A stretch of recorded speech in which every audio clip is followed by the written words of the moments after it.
બગદાણાના કોળી સમાજ આગેવાન નવનીત બાલદિયા ઉપર ગત તારીખ 29 ડિસેમ્બરના રોજ 8 ઇસમો દ્વારા જીવલેણ હુમલો કરવામાં આવ્યો હતો।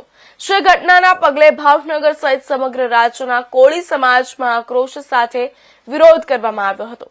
જોકે હુમલા અંગેની ઘટનાની પોલીસ ફરિયાદ નોંધાતા મહુવા પોલીસે 8 આરોપીને ઝડપી પાડ્યા હતા અને ત્યારબાદ રાજ્ય સરકારની સૂચનાથી ભાવનગર રેન્જ આઈજી ગૌતમ પરમાર દ્વારા આ બનાવ અંગે એસઆઈટી ટીમની રચના કરવામાં આવી હતી।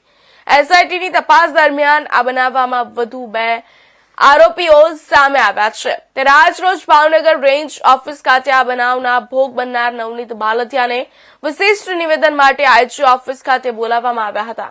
માર મારવાનું ષડયંત્ર રચનાર મુખ્ય આરોપી જયરાજ આહિર વિરુદ્ધ 15 પુરાવા નવનીતે એસઆઈટીને રજૂ કરી નિવેદન આપ્યું હતું। 17 જાન્યુઆરી એસઆઈટીએ પીઆઈ ડીવી ડાંગર અને પીઆઈ કેએસ પટેલને પૂછપરછ માટે ભાવનગર ખાતે આઈજી ઓફિસ બોલાવ્યા હતા અને 9 કલાક પૂછપરછ ચાલી હતી। નવનીત બાલદિયા દ્વારા એસઆઈટીને 15 પુરાવાઓ રજૂ કર્યા છે। તેમજ કહ્યું કે જો એસઆઈટી આ દિશામાં તપાસ કરશે તો મને ન્યાય ચોક્કસ મળશે। શું આ કેસમાં પીડિતના જણાવ્યા મુજબ મુખ્ય આરોપીનું નામ દાખલ થશે તેવું જોવું રહ્યું।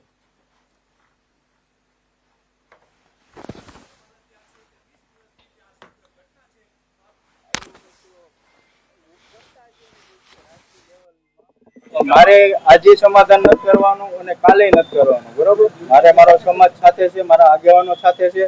જે મારા આગેવાનો દ્વારા એસઆઈટી ની રચના થઈ છે એની તપાસ ચાલે છે। અત્યારે તો એવું થોડું લાગે છે કે યોગ્ય દિશામાં ચાલે છે અને હજી પણ યોગ્ય દિશામાં તપાસ કરશે એટલે મૂળ આરોપી સુધી પહોંચી જવાશે એવી મને આશા છે। 20 દિવસ થયા છે તેમ છતાં હજી કોઈ નિષ્કર્ષ ઉપર પહોંચી નથી એસઆઈટી। હવે શું લાગે છે? એ તો તપાસનો વિષય છે। એમાં ટેકનિકલ પુરાવા ભેગા કરવા માટે થોડો ટાઈમ લાગે છે કે એફએસએલ માટે જે એના રિપોર્ટ માટે બધી વસ્તુ બધાના મોબાઈલો જાય ને જે એના લીધેથી આપણે થોડું લેટ થાય છે એવું કહેવામાં આવ્યું છે। નામીભાઈ, જે તે સમય તમે એવું કીધું કે પુરાવા નાશ કરવામાં આવ્યા છે, એવો મામલો પણ છે? એ પુરાવા નાશ કરવા જે તે જગ્યાએ આરોપીઓ ખોટી રોકાણા હતા જ્યાં કાવતરું રચ્યું ત્યાંના સીસીટીવી ફૂટેજનું એવું જાણવા મળ્યું છે કે એ લોકોએ હાર્ડ ડિસ્ક બદલી હોય કે સીસીટીવી ફૂટેજ ગાયબ કર્યા હોય એવું મને જાણવા મળ્યું છે। નવનીતભાઈ, તમારી ઉપર ગંભીર આરોપ થઈ રહ્યા છે વિવિધ પ્રકારના, જેમાં ગેરકાયદેસર ખનન હોય કે પછી અન્ય પ્રવૃત્તિઓ હોય, તો તમારી ઉપર પણ આક્ષેપ થઈ રહ્યા છે, સોશિયલ મીડિયામાં વિડીયો પણ વાયરલ થઈ ગયા। એ બધું મારો કેસ ડાયવર્ટ કરવા માટેનું બધું છે। જે સામેવાળા છે કોઈના કોઈ કેસ ડાયવર્ટ કરવા માટે, મુદ્દો ભટકાવવા માટે આ બધું કરી રહ્યા છે।